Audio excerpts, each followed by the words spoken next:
Welcome to Burlap Teachers. Enjoy the video. In this video, I will show how to set up jobs in QuickBooks Online. First, navigate to your settings and ensure job costing is enabled. This crucial step allows you to track profitability for individual projects. Next, you will create a new customer, then add a sub-customer to represent the specific job. This hierarchical structure is key for accurate tracking. Finally, remember to link all income and expenses directly to that job.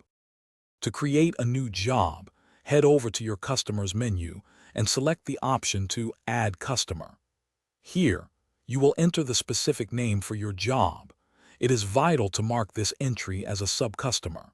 Then, link this new sub-customer directly to its main parent customer. This ensures all job-related transactions are correctly categorized under the right project.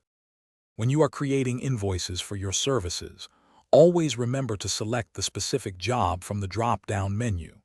Similarly, when entering bills or writing checks for expenses, make sure to assign those costs directly to the relevant job. This meticulous assignment ensures that all income and expenses are accurately attributed, providing a clear picture of each project's financial performance. Once your jobs are set up and transactions are recorded, it is time to analyze the data. Navigate to the Reports section in QuickBooks Online. Here, you will find and run the Profit and Loss by Job report. This powerful report provides a clear overview of each job's financial performance, allowing you to analyze profitability and make informed business decisions for future projects. Thanks for watching. Consider subscribing if this video helped you.